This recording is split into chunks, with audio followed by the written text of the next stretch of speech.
Magandang araw na naman pong muli sa inyong lahat mga ka-vlog, boss, idol, regular viewer, silent viewer at kasama na rin po ang lahat ng mga OFW.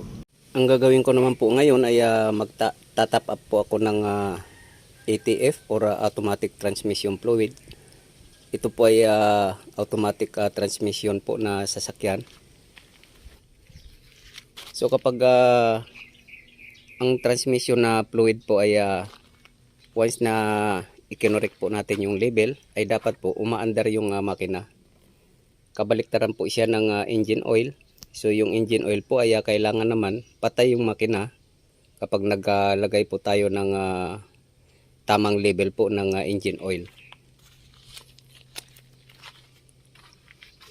So paandarin po natin yung makina nito para makita po natin yung tamang level ng ATF niya, at saka po tayo magta-top up kasi doon po natin makikita yung level po ng automatic transmission oil once na umaandar po yung makina. So once na patay po ang makina at nag-correction po tayo ng ATF niya, so mali pong proseso yon, hindi po natin makukuha yung tamang level.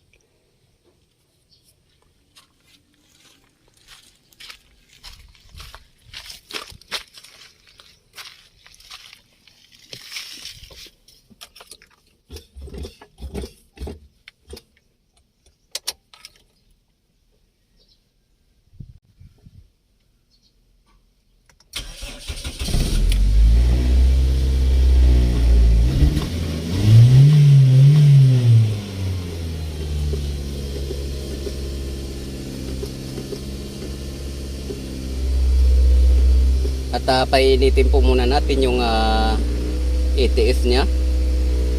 Kasi kung malamig po siya, iba naman po yung magiging actual level niya compare po sa mainit. So dapat po iinit muna yung ATF niya or automatic transmission fluid.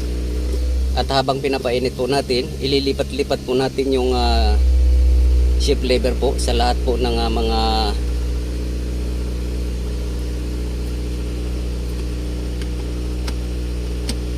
cambio. So yan po, naka-reverse siya. Neutral, drive, to, low.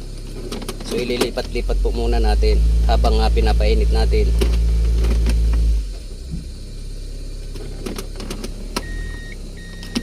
Yan.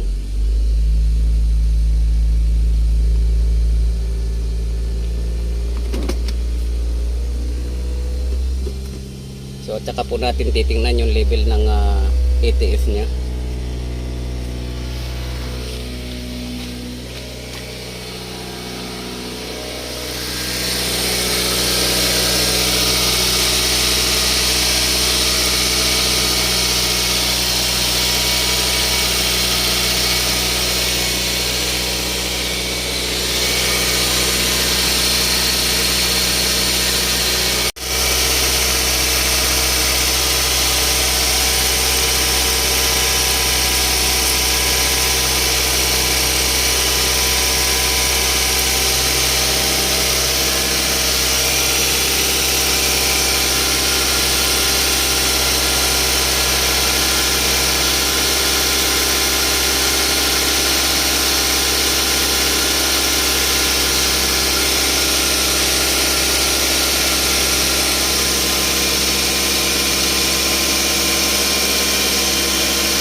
So kung nakikita nyo po ay yung level po ng ATF niya ay nasa lower portion po. So ibig sabihin kulang na kulang po yung level niya. So i-correct po natin.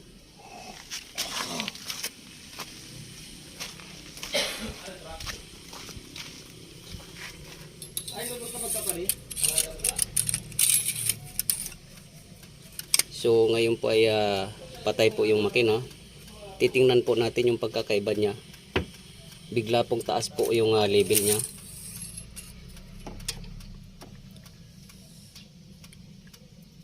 So ayan po, nasa upper portion na po yung level niya. Ayan. So ibang iba po, malaki po yung diferensya. So wag natin pong hayaan na magkukoreksyon na tayo po ng level ng oil ng patay. So kailangan po umaandar siya. Kasi yan po yung tamang proseso. Ang kalalabasan po medyo low power po yung sasakyan at maingay po siya kapag kulang po sa langis. Kaya kailangan po nasa tamang proseso po yung paglagay po ng ATF niya. So lalagyan po natin siya, tatapapan natin nang umaandar po yung makina.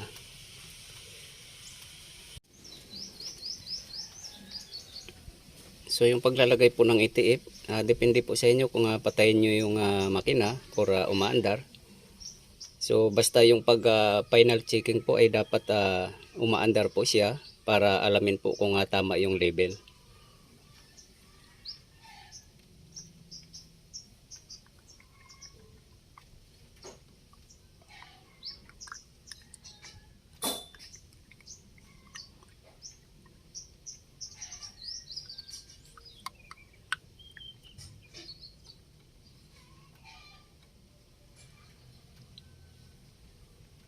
So kukuha pa to tayo ulit kasi yung sa palagay ko po ay kulang pa rin yung oil po na yon.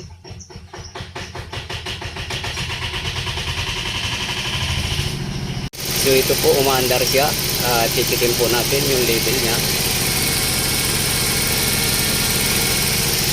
kung tama po ba yung inilagay natin kanina.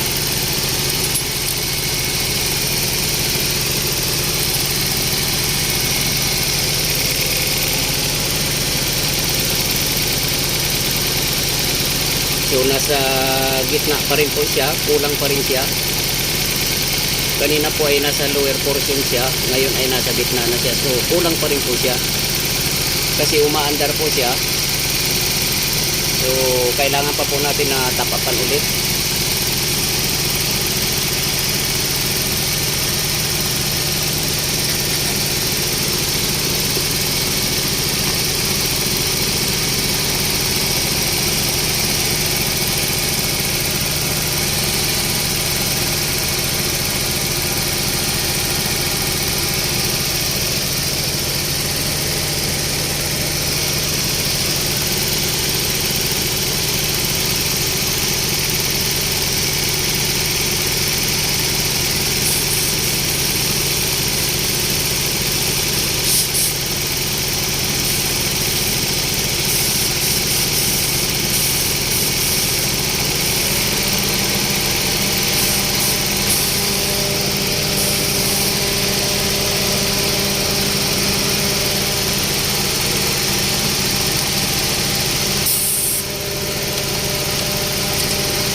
So ito po dry siya.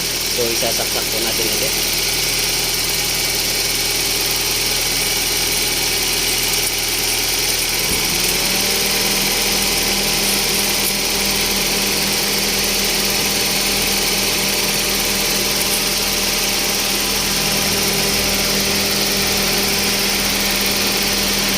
So ayan po, nasa ano na po siya, nasa upper portion na po. So tama na po yun yung inilagay natin. Saktong-sakto po siya. At pag uminit po yan ay medyo aangat pa po yan. So nandito po siya. So kung aangat pa man po siya, so kunti po aangat siya ng kunti. So tamang-tama lang po siya. So nakadalawang salin po tayo.